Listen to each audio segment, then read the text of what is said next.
Salam alaikum. Bonjour les amis, comment ça va? Bonjour à cette nouvelle vidéo par rapport au module littérature F1, licence F1, langue française. Bon, je vais juste citer une liste qui est devant moi, des composantes cours que vous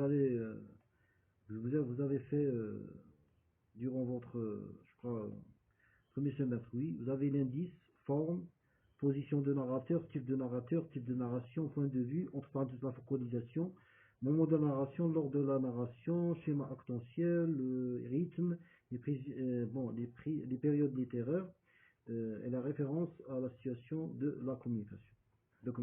Bon, je vais pas étaler, c'est-à-dire, j'espère que cette vidéo, on va l'encadrer dans une vingtaine de minutes. Bon, en commençant par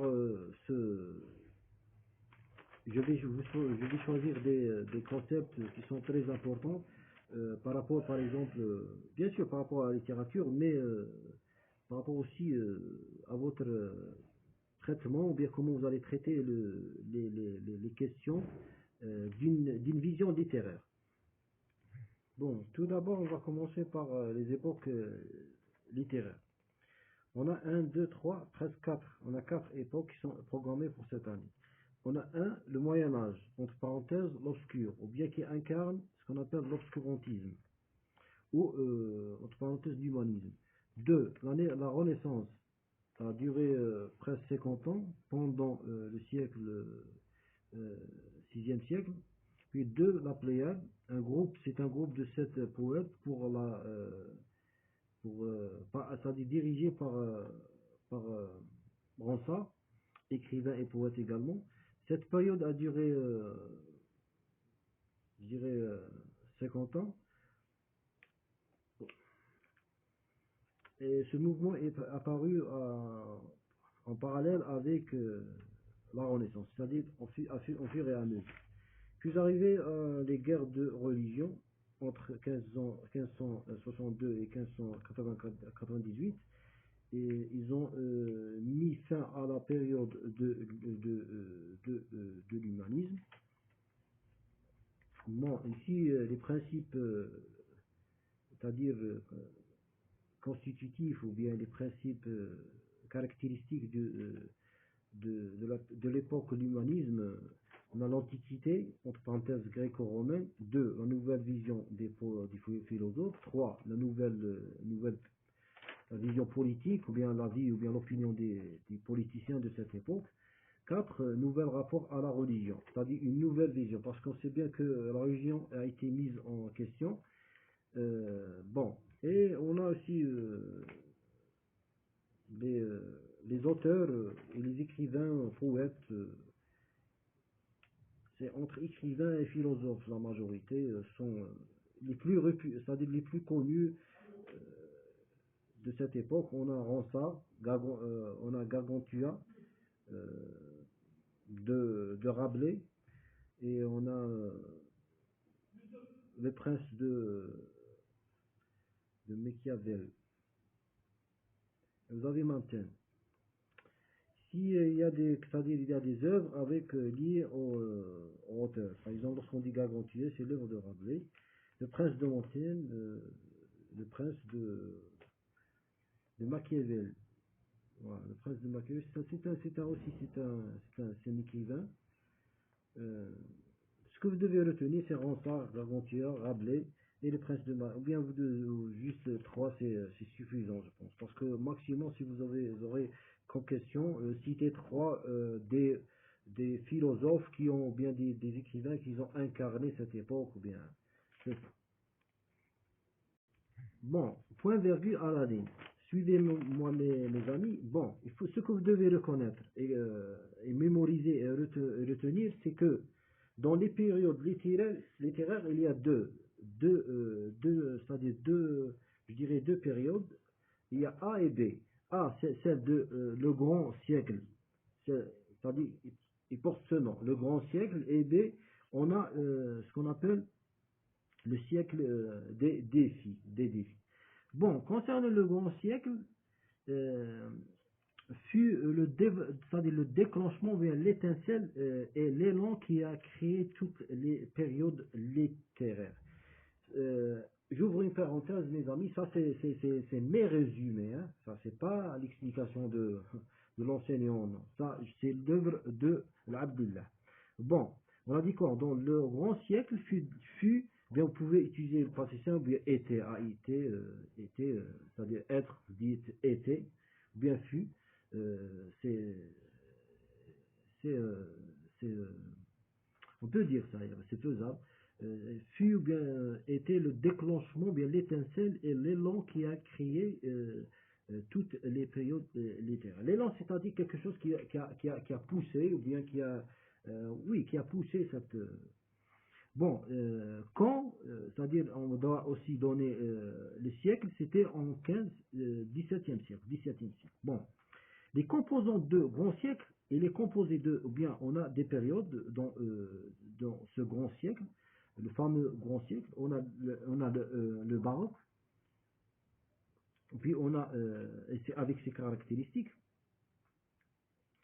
euh, puis on a, attendez une minute, deux, vous avez la préciosité, avec définition et aussi une explication. Trois, vous avez le burlesque. 4, le classicisme, et vous terminez avec le dernier, le siècle de lumière. Il y a c'est-à-dire 5 périodes dans ce fameux grand siècle. Dans ce fameux grand siècle. Bon, on a dit que le baroque apparu, c'est-à-dire au seconde moitié du XVIe siècle. Ses caractéristiques, l'instabilité, l'unité du monde, c'est-à-dire chrétien, par par la religion et la révolution. Ça, c'est ce qui caractérise le baroque. On a aussi, vous mettez entre parenthèses c'est-à-dire la notion, bien la vision copernicienne relative à Copernic, scientifique dont il affirme que la Terre n'est pas le centre du monde. C'est-à-dire c'était à cette période c'est-à-dire où Copernic a révélé ou bien a dit ça. Puis définition du baroque, c'est on dit c'est un monument artistique qui exprime la vision. Non, pardon, c'est un mouvement artistique qui exprime la vision d'un monde instable apparu à la fin du XVIe siècle. Et puis, œuvre de cette période, on a par exemple Don Quichotte de la Manche. C'était, je crois, en 1605, 1605. Donc, je suis de la Manche, d'accord. Puis on passe à la période, la préciosité, définition relative à un mouvement. Ce sont tous des mouvements relatifs à un mouvement littéraire et idéologique c'est-à-dire le classicisme c'est-à-dire sans le classicisme euh, euh, n'aurait pas existé ce mouvement. C'est-à-dire que la préciosité se situe entre le baroque et le classicisme. Puis 3, le burlesque, définition, ce genre est aussi un mouvement, on dit genre ou bien mouvement, est lié au baroque, c'est-à-dire divisé ou bien dérivé pardon, de l'italien burla, qui signifie rêverie, qui date de l'Antiquité. Apparu au XVIe siècle également. Et puis on arrive au classicisme, définition relative à, c'est-à-dire à 2 points, il réclame les valeurs d'ordre et la conservation des idées anciennes, l'ordre, la stabilité. Lorsqu'on dit classicisme, c'est-à-dire on dit par exemple les idées qui sont on doit les préserver, c'est ça. La conservation, c'est ça, la conservation. Ce sont des conservateurs. Tout qui appartient à un autre qui appartient au mouvement ou bien genre classique, c'est un conservateur. Pardon. Et puis on arrive au siècle des Lumières, euh, bien sûr apparu au XVIIIe siècle. Relative, c'est une nouvelle démarche intellectuelle fondée sur l'esprit critique et surtout les apports scientifiques.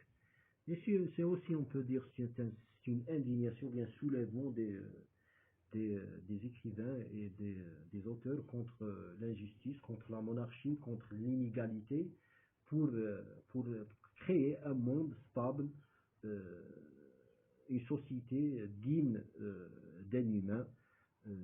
C'est ça, parce que c'est un combat. Tous les écrivains de cette période se caractérisent par, sont des militants, des combatteurs, des combattants, pardon. Et puis, ces caractéristiques, on a l'aspect, les rapports, des approches scientifiques, la dépendance du monde à la matière et l'intérieur,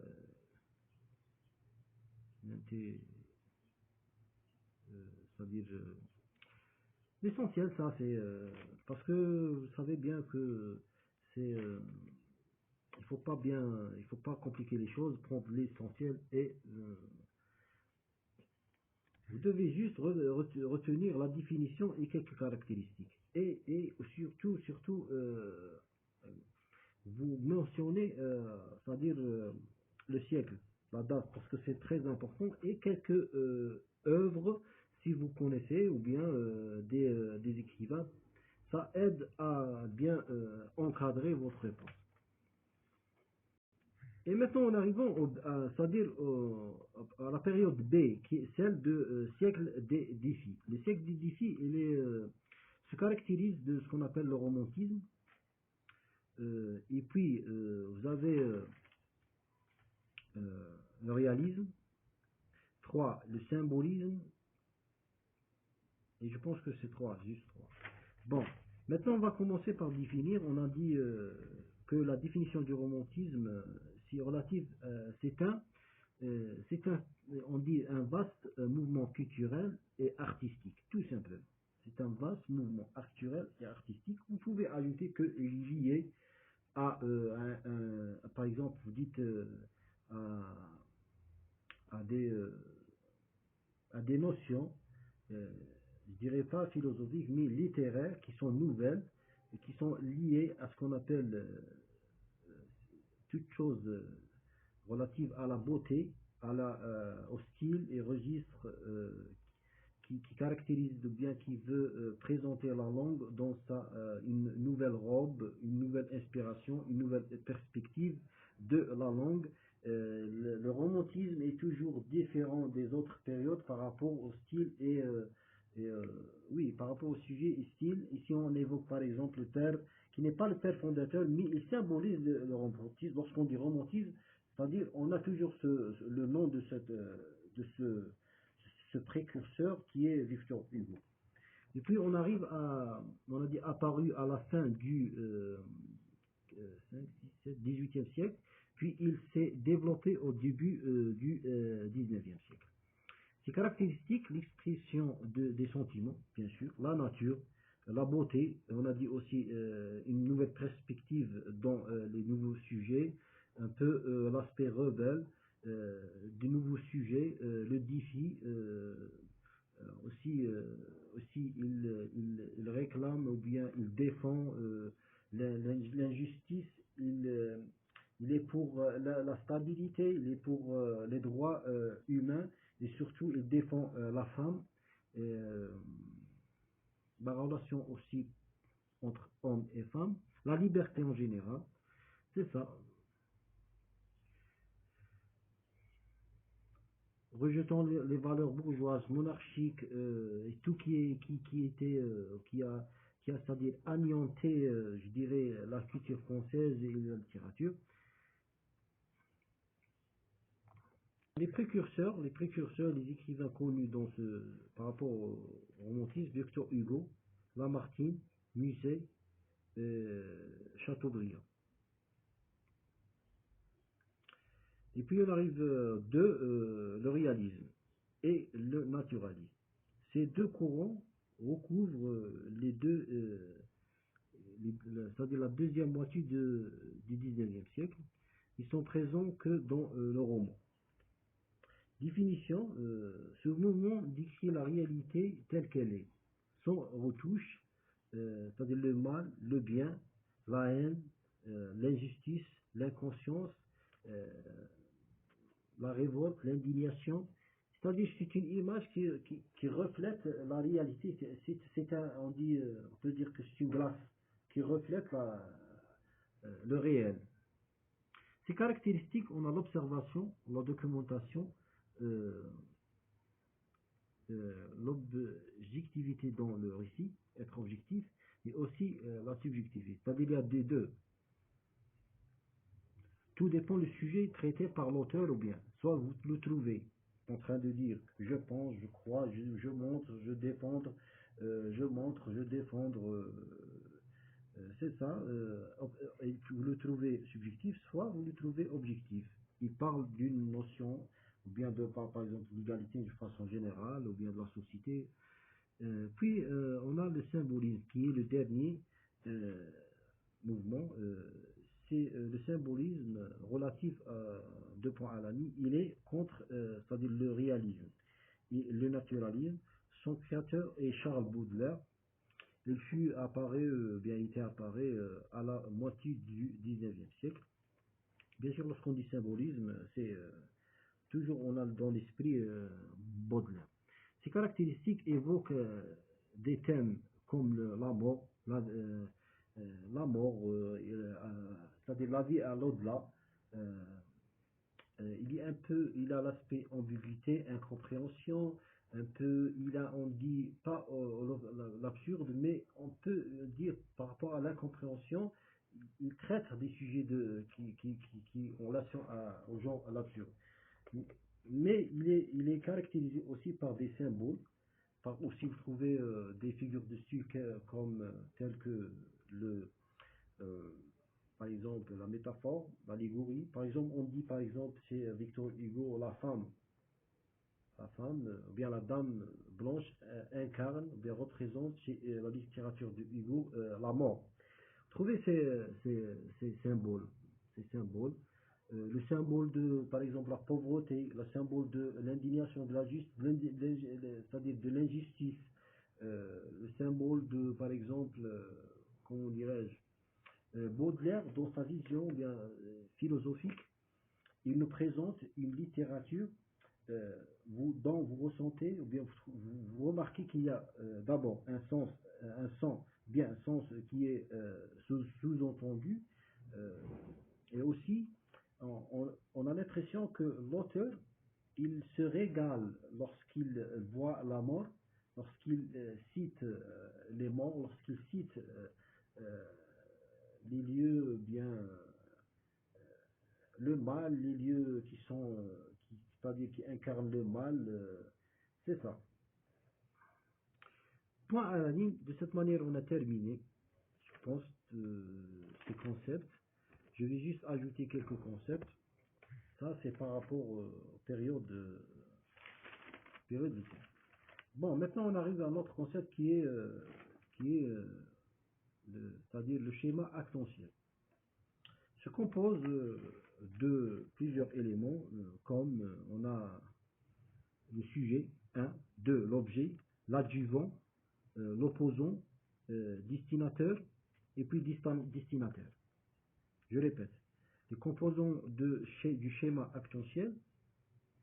D'abord, il faut donner la définition des schémas actentiels. C'est-à-dire que le schéma actentiel, il est présent, omniprésent dans ce qu'on appelle le roman.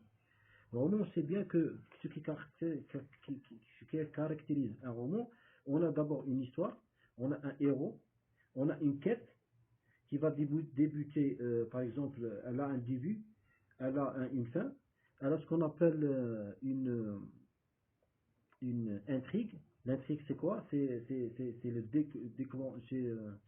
c'est une, comment dirais-je, c'est l'enchaînement des événements. Cette intrigue par rapport au roman, vous la trouvez toujours, vous la trouvez très, très étalée, très lente, très bien nourrie, bien riche. Euh, Par contre, dans la nouvelle, non, c'est le contraire. Vous trouvez une intrigue très brève, Mais dans le roman, puisqu'on parle du roman, c'est trouver le schéma accentuel, l'intrigue très riche en caractéristiques par la narration, surtout par la narration. Bon, dans ce schéma accentuel, on a, on a le sujet. Le sujet, c'est le personnage qui accomplit une mission. De l'objet, c'est-à-dire but de la mission ou l'action. 3, on a l'adjuvant, l'élément qui aide le sujet dans sa mission. Par exemple, l'adjuvant, c'est toujours l'héros, un héros. L'héros par exemple, on trouve dans le roman une fée, une sorte, je sais pas moi, quelque chose qui est surnaturel, qui possède une force extraordinaire qui va aider dans sa quête. Euh, Puis 3, on a des sujets, l'objet, l'adjuvant, et 4, l'opposant. L'élément qui fait nuire ou qui fait obstacle à la mission, qui va, c'est-à-dire, euh, il va essayer d'entraver la mission de l'adjuvant, ça c'est l'opposant. Et puis vous avez destinataire, le destinataire qui pousse le sujet à agir. Il apparaît c'est-à-dire, apparaît donc au début.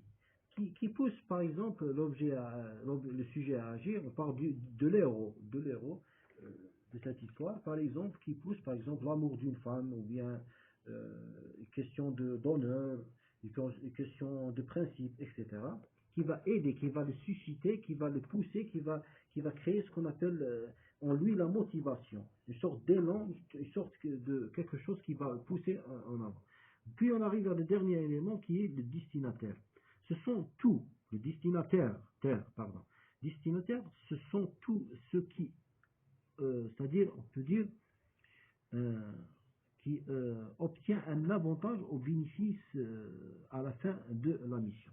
C'est-à-dire que cette histoire, tout qui est qui, qui va se bénéficier, qui va avoir quelque chose, ou bien qui va avoir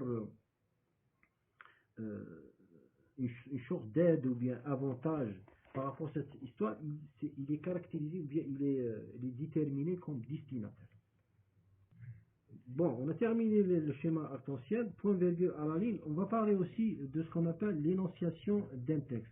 Qu'est-ce que ça veut dire l'énonciation d'un texte? C'est un acte de langage produit par un locuteur, celui qui parle, vers un destinataire, celui qui reçoit le message. C'est l'acte de langage. Lorsqu'il vous dit, ça c'est connu, elle est toujours, cette question, je dirais pas toujours, mais presque, les enseignants posent cette question toujours. Il vous dit par exemple, relevez l'énonciateur du texte. C'est quoi l'énonciateur? Ou bien indiquer l'énonciateur du texte.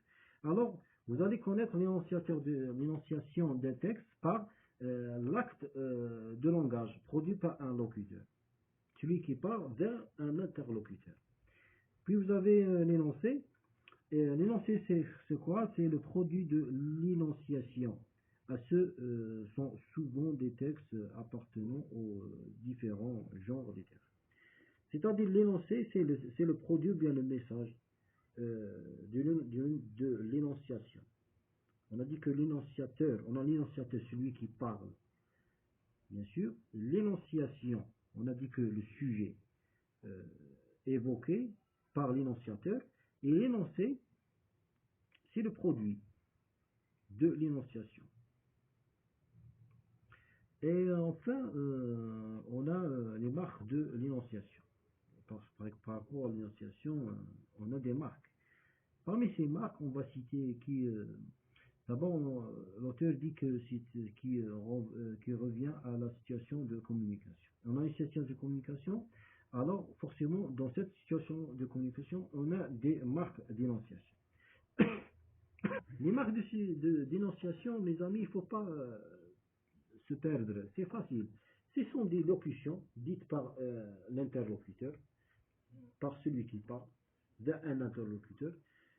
Tout simplement, vous trouvez par exemple des pronoms personnels, des pronoms indéfinis, adjectifs, des indices spatio-temporels, spatiaux qui indiquent le lieu, temporel qui indique le temps, ou bien logique, vous allez les connaître par, lorsque vous trouvez par exemple une phrase, vous cherchez les indicateurs de spatiaux, vous ne trouvez pas, vous aussi cherchez les indicateurs de temps, vous ne trouvez pas, mais dans votre esprit, vous savez bien que cette phrase, c'est-à-dire elle est liée par exemple par un pronom relatif, mais il y a quelque chose qui relie les deux.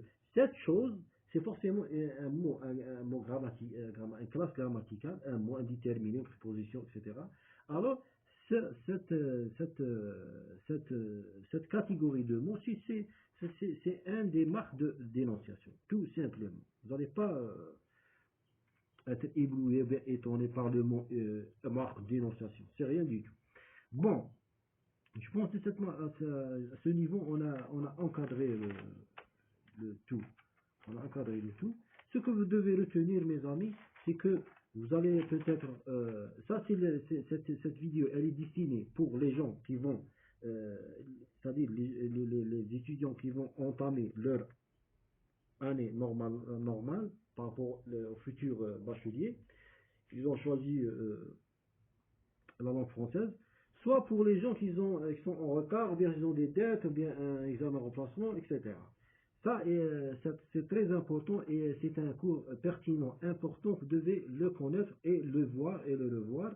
Il va vous aider. Et sachez, mes amis, sachez bien que cette explication, je vous le jure, moi, j'ai pas eu cette. Lorsque j'étais en train d'étudier, je vous le jure, il n'y avait pas de il n'y a rien, il y a personne qui va vous dire, va vous prendre par la main et vous dire voilà, viens pour étudier ou bien viens pour réviser. Je vous jure, ça c'est par expérience. Je suis en train de chercher quelque chose pour ajouter.